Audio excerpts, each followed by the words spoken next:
It's a fun and exciting week in Arrow fandom when the series steps back up to its potential.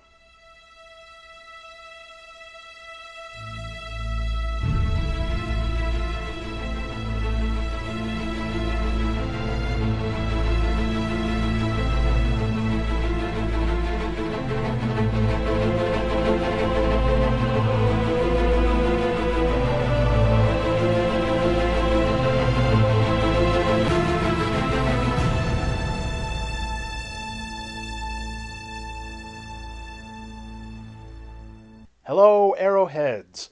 Welcome to Episode 4 of GATV LOOSED, the week in Arrow for March 12th to 18th, 2017. On tap for this episode, news of the week, a review of the superb episode 516 Checkmate, the list asks who is the best secondary villain, and I share my thoughts on whether or not Felicity has to learn to walk a mile in Oliver's green boots in our newest feature, Stance, a GATV op-ed.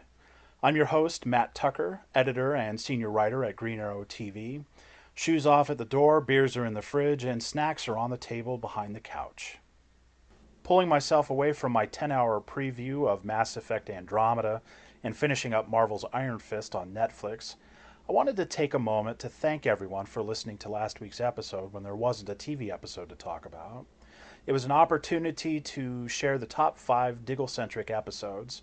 So if you like the man known as Spartan and didn't check out last week's show, you might click over to that after this one. Let's jump right on into the news. As always, Arrow News of the Week can be found at GreenArrowTV.com. Our first item this week is Cody Rhodes' return to Arrow. Our friends over at IGN have a piece of news that actually came out at the end of last week. Cody Runnels, better known as WWE's Cody Rhodes, aka Stardust, will return in an episode of Arrow later this season. Rhodes was introduced in episode 3 of season 5 as Derek Sampson, a drug dealer manufacturing and pushing a drug conveniently called Stardust. Sampson, of course, was thrown into a vat of the stuff by Renee Wild Dog Ramirez and became someone who no longer feels pain. He's scheduled to be in episode 521. I thought A Matter of Trust was a fair episode, far more for the Diggle and Deadshot stuff than the Stardust storyline. But when you get to have a villain show back up, it's often a plus. And the connection between Rhodes and Stephen Amell with the WWE carrying over into Arrow is a fun thing. Moving on to item 2 on our list, actor Josh Segarra on playing Prometheus. Cat's out of the bag. Adrian Chase is Prometheus. Josh Segarra, the actor essaying the hooded baddie, spoke with Access Hollywood about playing the character. He talks about getting into the mindset of the mask. When I saw the Prometheus mask, he says, I had to answer for myself, why did this guy choose a mask, right? And I think the answer to that, for me, was because he can be unhinged behind the mask. He can be the fire that's burning inside. It's a treat to start hearing Josh speak on his approach to the villain and what motivates Adrian. One of the best aspects is positioning Oliver to publicly denounce Green Arrow and feed the hero persona to the lions. Adrian offering himself up as the fall guy for the cover-up, knowing and understanding that Oliver wasn't the kind of man to let him do that. It's a great layer to the Big Bad's methods this season. We've seen the close betrayal gambit often in the show, but here, it feels the most methodically based on Oliver rather than just hiding actions away from him. Again, shades of Slade Wilson, but borrowing cues from that storyline could never hurt the show. Josh also speaks about his preparation for Vigilante when he thought, logically so, that his character was going to be the masked anti-hero, and how he now gets to draw on the Adrian Chase Vigilante background from the comics as well as the various versions of Prometheus in the comics to inform his and the writer's own character. You can read more of the Access Hollywood story by clicking the link in the description below on the YouTube channel. Next to the news, Colton Haynes is engaged. The erstwhile Roy Harper got engaged to boyfriend Jeff Leatham in Mexico over last weekend. He made the announcement on his Instagram page. They haven't announced a wedding date as of yet. We here at GATV wish them both nothing but the best. Congrats, guys. Item 4 in the news. Episode 521 gets a title. Speaking of 521, reaching right back for that Season 1 flavor, this week's title and credits reveal from EP Mark Guggenheim for the latest episode in production trade on the title for the second episode of the series ever, Honor Thy Father. The now filming 21st episode of Season 5 is called Honor Thy Fathers. It sets up immediate questions of which fathers we're discussing. Robert Queen would seem to be a given, but also Justin Claiborne, father of Simon Morrison, a.k.a. Adrian Chase, a.k.a. Prometheus. It also likely references Talia's father, Ra's al Ghul. Could any other fathers be covered? Quentin Lance, Wild Dog with his daughter, Felicity's pops, the calculator. We expect the title of a Bruce Springsteen song for the penultimate episode of the season, as is tradition. So what does Honor Thy Fathers set up for that last run to the finale? Guggenheim wrote the script alongside Sarah Tarkoff, who co-wrote this week's Checkmate, and co-wrote Human Target and Second Chances earlier in the season. Laura Belsey, who helmed Human Target, will direct. And our fifth item in the news, ratings for episode 516. It's always disappointing this time of year when a show hits a high point and the ratings don't reflect it. Arrow finished the night with a 1.58 million in the overnights, which adjusted down to 1.53 million in the final ratings. That's a 0.5 share. That, of course, sets a new record low for the series. I get it. The show's done plenty to shed audience members, and shows in their fifth year of existence struggle with audience attrition, particularly genre or action-oriented series. Most of those viewers like to see something new. Still, when they shock you with one right over the plate, you kind of wish more people were there to witness it. Here's hoping plenty will catch up with the episode on the old DVR to get them excited for the final act of the season. Our final item in the news, the DC TV panel at PaleyFest. Members of the casts and creatives of the 4 DC TV series airing on the CW were honored with a panel at this year's PaleyFest at the Paley Center for Media in Hollywood on Saturday. Arrow stars Stephen Amell and David Ramsey were joined by executive producers Mark Guggenheim and Wendy Miracle for the event. Also on stage were The Flash's Grant Gustin and Candice Patton, with EP's Andrew Kreisberg and Todd and Aaron Helbing, EP's Guggenheim and Phil Klemmer for DC's Legends of Tomorrow with their stars Brandon Routh and Katie Lutz, and Melissa Benoist and David Harewood with their Supergirl EP Kreisberg. The panel was hosted by noted geek and Flash and Supergirl episode director Kevin Smith. We have a photo gallery of the event up at our parent site, K-Site TV. On the YouTube channel, look for links in the description below. Alright, enough news. Let's move on to the excitement of this week's episode, Checkmate. Well, I'll be damned. This may well have been Arrow's best episode of the last 3 seasons. That is genuinely not hyperbolic. This was an hour of personal stakes, a constant state of tension, as well as suspense over just what Adrian was going to do at any given moment, a great use of team and the dynamics of the team, and a strong organic move forward for the season story arc. It was a proper showcase for Josh Segarra, and it even featured a fantastic installment of the Russian flashbacks, which are starting to pick up steam after a stagnant stretch. Off the bat, they wasted no time cutting right to the chase. No pun intended. The episode teasers suggested that Talia would appear in the present day and that she would reveal to Oliver that Prometheus is Adrian. Sure enough, the CW marketing department didn't lead us astray. This time. The spin, of course, is that Talia was fully aware of Adrian's crusade against Oliver. Not only that, she supports it. Turns out, no matter how much she hated him and went on her own way, killing her father Ra's did not sit well with her. I was a bit baffled by the previously on section because I had completely forgotten about Oliver recognizing one of Prometheus's moves as Talia's training. I'm reminded that this comment was from the mid-season finale, What We Leave Behind, but Talia wasn't actually introduced until episode 511, Second Chances, so maybe not so surprising that the tidbit got shuffled away. We're treated to Oliver once again gallivanting across the world to hidden mystic retreats on mountaintops in no time flat, which has its own dorky appeal.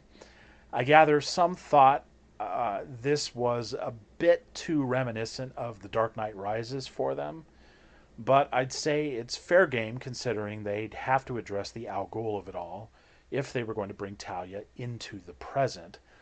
What's odd to me is that in the 5 years since Oliver saw her, he's never once learned her full name. I would think with someone with the kind of clout that she has, that he's able to learn of her snow-capped monastery from info digs through underworld channels, most would refer to her as Talia Al Ghul. Still, it made for a fine scene to see Oliver take the reveal in stride, and for the two to calmly put in perspective the nature of their present relationship. Positioning Talia as a secondary villain for the final run may prove quite interesting, but it certainly makes a lot of sense with their approach to this season. Prometheus is Season 1 come back to bite Oliver. Talia represents the culmination of the League of Assassins threads that have been with the show since its early days. If they're looking to close out this 5 years in full circle, this is probably the best way they could have addressed everything with the League. It also smartly answers why Prometheus had so much knowledge about Oliver, mirroring everything Talia had gathered on him regarding Lian Yu in the flashback storyline. Now, will we get a Talia-Nyssa face-off over this? The Adrian Oliver face-off is far more compelling and vital, of course. I have to tell you, I was legitimately blown away by how damn good Josh Segarra was in the episode. Allowing him to play his actual character opened the gates for him. He's been fine the whole season, handling the Adrian thing quite well and shuffling along in just a way as to give us the impression he could be his comic counterpart, Vigilante. It was solid work by a seeming solid actor, but not something I was necessarily singling out every week. Thinking back on his performance on the year so far, with appropriate context now, it's actually quite a deft job of keeping Adrian present, but not especially captivating. A way to keep him on screen, but under the radar. Now he gets to claim that ethereal presence Prometheus had kept on the season, and Segarra embraces it with stunning command. There is not a moment this episode where he doesn't feel in control, even through that slight head fake with his wife. Though you had to know she was a goner.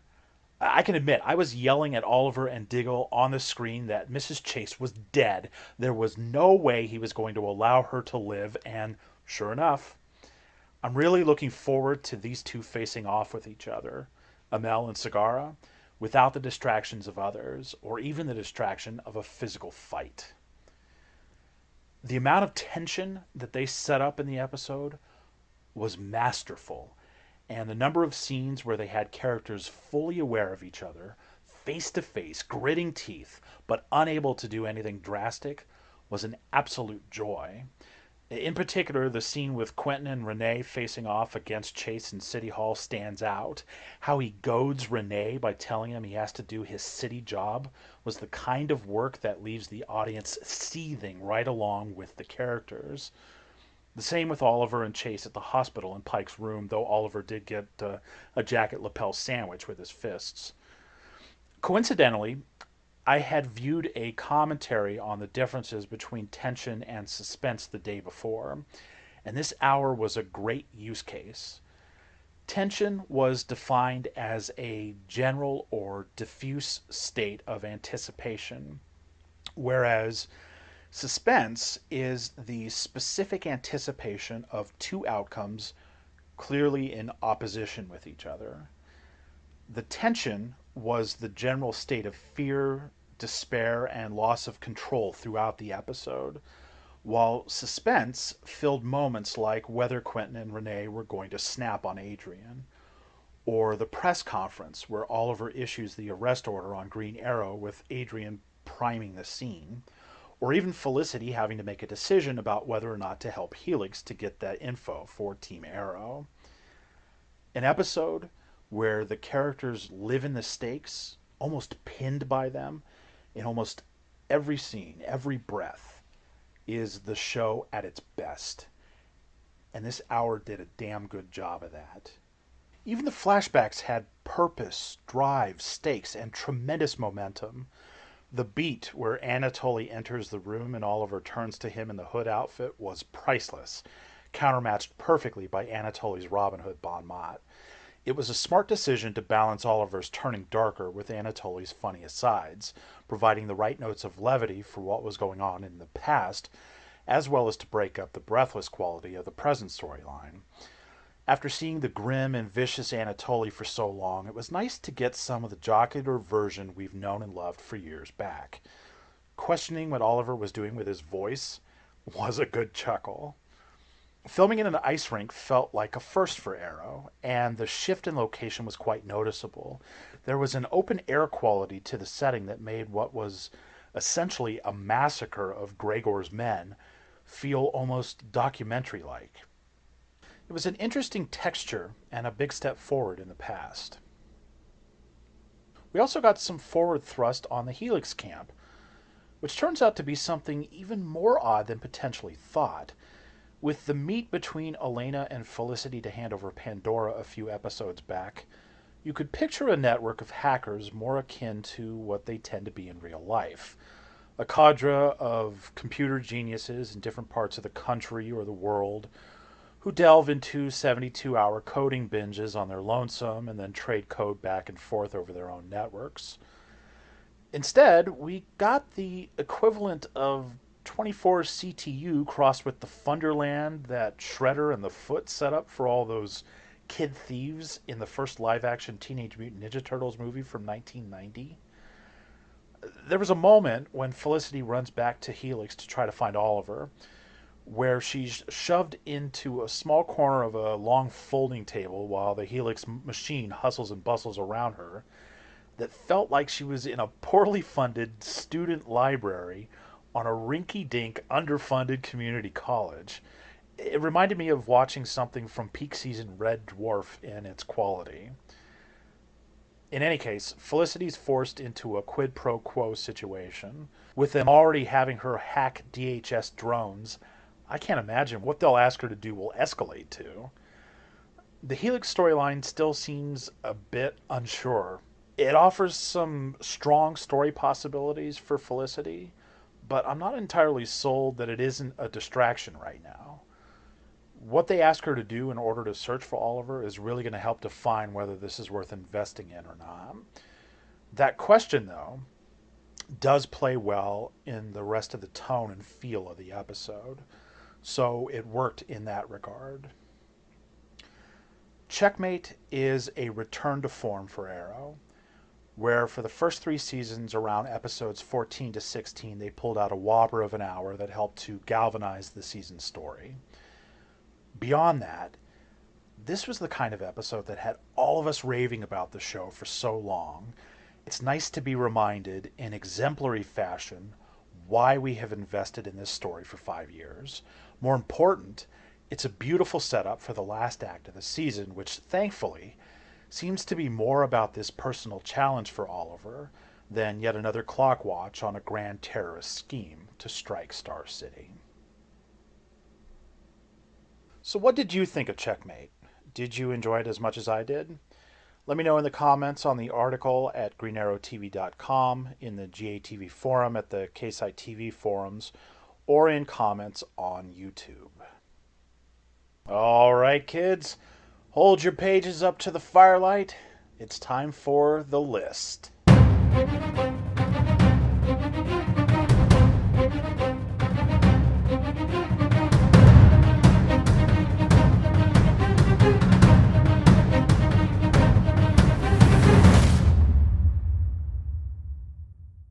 Your list for this week: ranking Arrow's secondary villains. Each season features a big bad, the overarching boss or architect of that season's trials and pain. Having to cover a lot of ground in a 23-episode season, another villain, another challenge, often helps to break things up. It's kind of like a mini-boss in a video game. Some are more significant than others, directly related to the main baddie to varying degrees. Some are a plotline unto themselves, offering a suitable character lesson or an advancement for the whole team.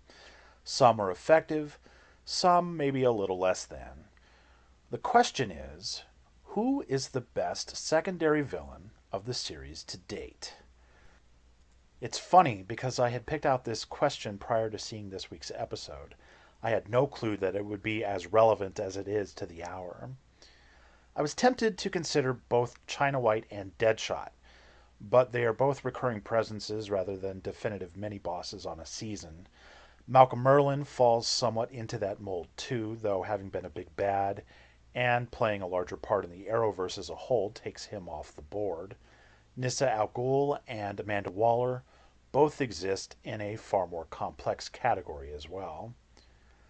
I'm going to refrain from placing Talia on here just yet. Let's give her a chance to show her cards, show what she's capable of.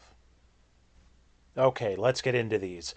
Number 8, The Count, the first of Oliver Queen's genuine big villains from the comics making their way to the series.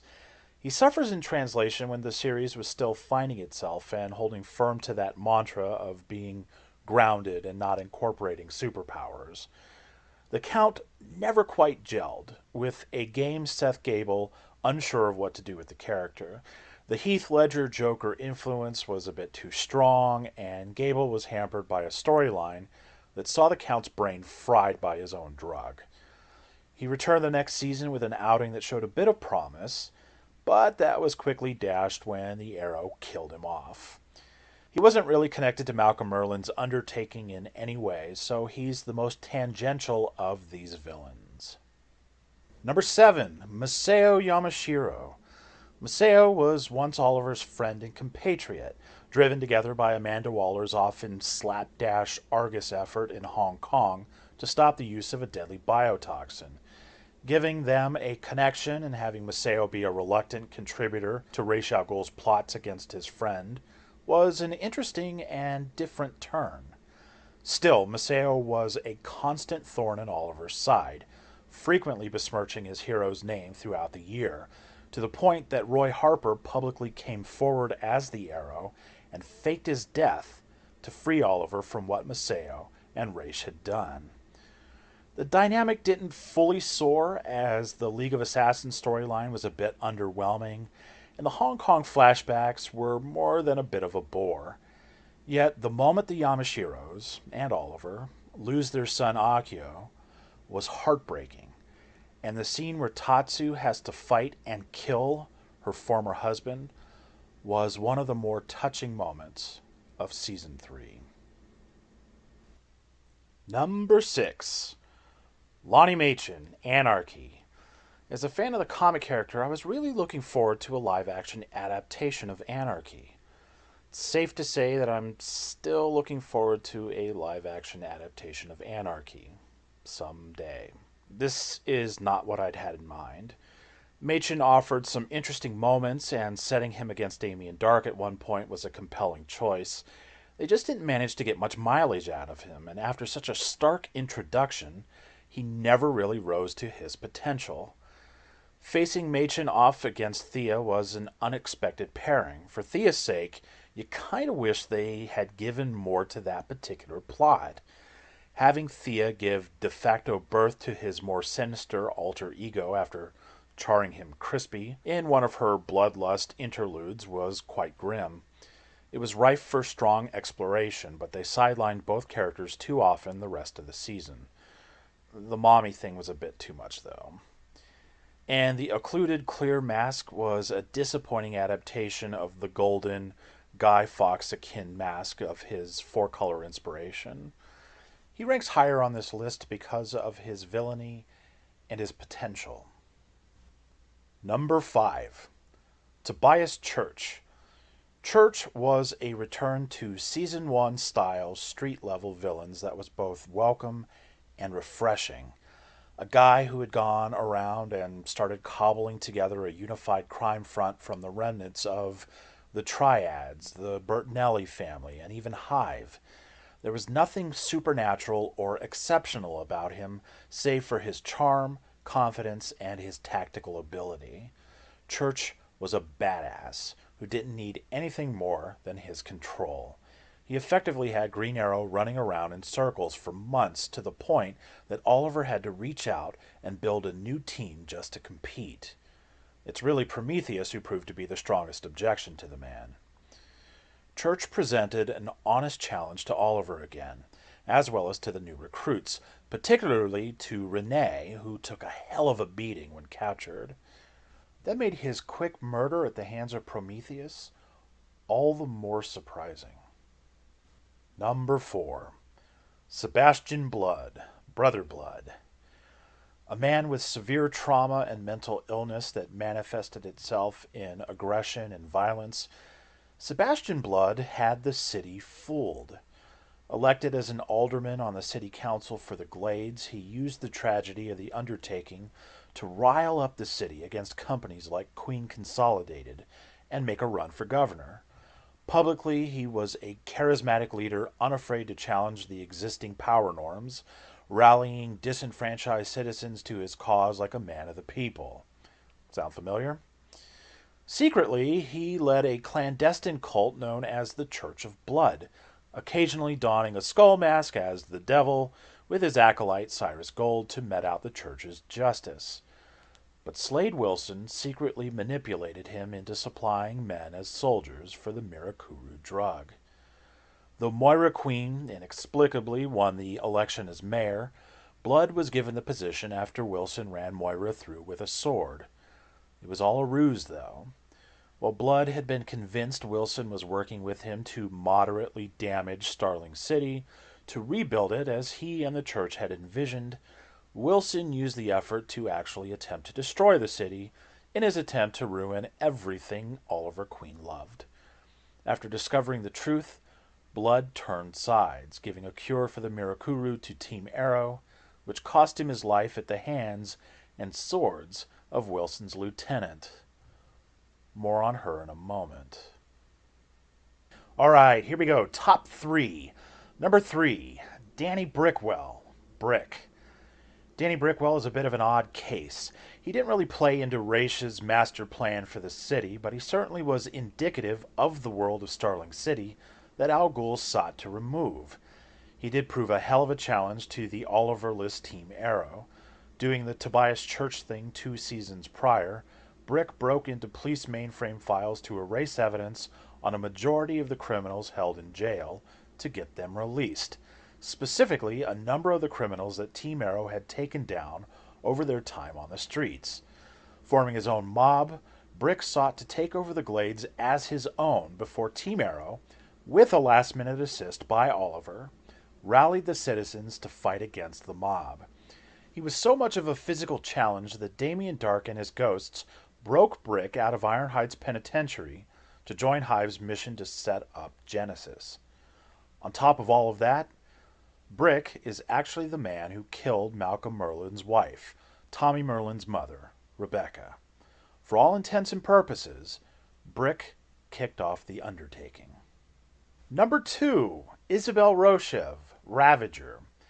Isabel insinuated herself into every aspect of Oliver's life, including his bed in Russia, much to Felicity's chagrin. For extra points on the icky scale, she'd also carried on an affair with Oliver's father, Robert, while she was interning at the former Queen Consolidated. They'd even planned to run off together before Robert had a change of heart after a young Thea got injured horse riding. Isabel was eventually booted from QC and Robert's bed and pleasure, and needless to say, didn't take it well. In the years following, she secretly bought up a lot of shares of QC, planning to harm Robert where it hurt before the accident with the Queen's Gambit. She eventually pooled her resources with Slade Wilson, and in their shared hatred of the Queens, he helped install her at QC to drop the company's stock and wage a hostile takeover, ousting Oliver from his family's company. Oh yeah, she'd also been trained by Wilson and became a warrior known as Ravager, enhanced by the Mirakuru serum. She would take to the streets during Deathstroke's assault on the city before having her neck snapped by Talia Al Ghul. And that brings us to your number 1 best second villain of Arrow to date. Maybe a bit of a dark horse. I'm going to call it Vigilante. I'm giving this to Vigilante for the time being because he's managed to remain a mystery. Vigilante in the comics is an identity for Adrian Chase, which is who we all expected the anti-hero to be when they announced the character on the show. In typical Arrow fashion, they threw a curveball. That still doesn't take away from the threat of Vigilante, one that can prove deadly to Oliver as the mayor. It's fascinating to think that at one point Vigilante wanted to work with Green Arrow, though Oliver certainly didn't agree with the masked man's methods. Believing Oliver hadn't suffered through enough personal tragedy to do what's necessary and kill the criminals he fights on the streets, Mr. Ski Goggles wants to take it upon himself to present GA with those tragedies. Having beef with both identities in Oliver's life without knowing that both are the same man makes Vigilante a unique villain in the gallery. But the big question is, who is this guy? Is it someone from the past that we know? Could it be a guy who will assume one of the names of others in the comics who have worn the mantle of Vigilante, like the cowboy Greg Sanders, or unstable Alan Wells, or court bailiff Dave Winston, or psychiatrist Justin Powell? Even Slade Wilson's wife in the comics, Adeline, took a turn in the costume. Or could it be the Vigilante actually is Adrian Chase? Not Simon Morrison using the fake identity of Adrian Chase, but a guy actually named Adrian Chase. It's the kind of twist Arrow would do, though you'd have to wonder why he'd let a guy run around as the DA of the city with his name without trying to take him out. After all, there can be only one Adrian Chase. It's another layer to be solved in the closing hours of Season 5. There you go. Your list for the week. The best second villains of Arrow to date. So what do you think? Vigilante up there? You guys more of a Tobias Church man, a Brick, somebody else that maybe I forgot? Let me know in the comments, on the site, on the YouTubes, on the forums. Have at it.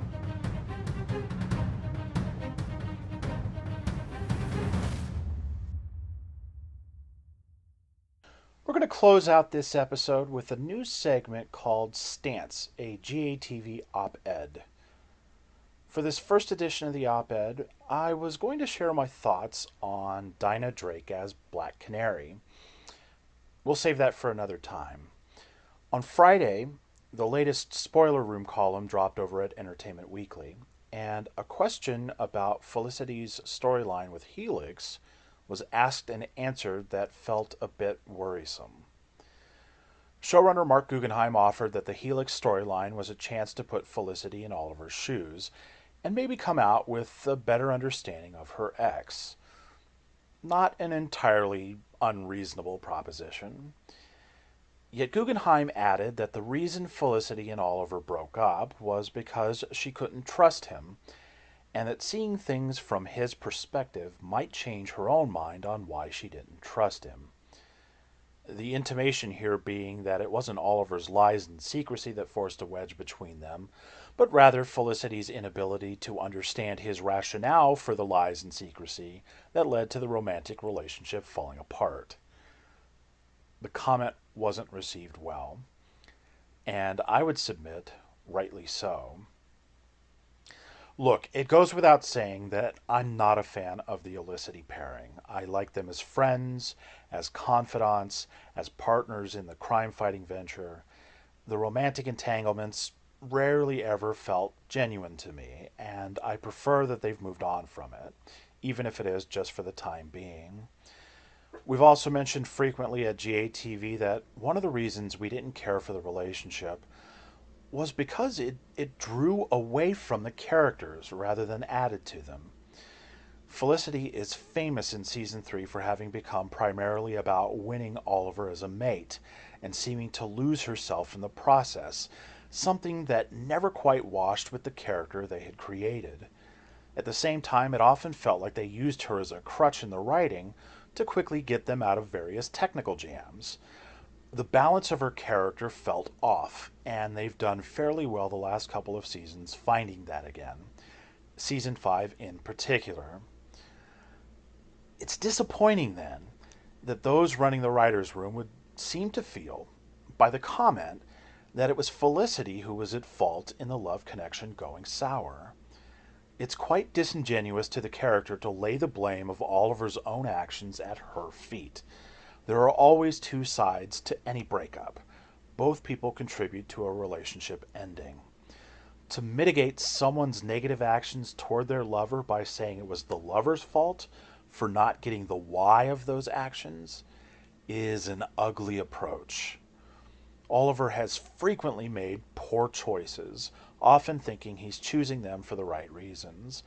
There are ways to accomplish the same goals without hurting those you love, but Oliver never seems to find them. He's often the author of his own travails because of his choices, the Felicity breakup among them. He doesn't get a pass just because Felicity wasn't clued into his line of thinking. Here's hoping the answer to the question was missing context, or perhaps he didn't quite communicate the point in the way that it was intended. If it is a motivation of the storyline, I fear in the end that it's going to come across quite tone deaf. The couple broke up because Felicity couldn't trust Oliver, because Oliver chose things in a way that made him untrustworthy. She can understand his motivations, and it wouldn't and shouldn't alter that fact.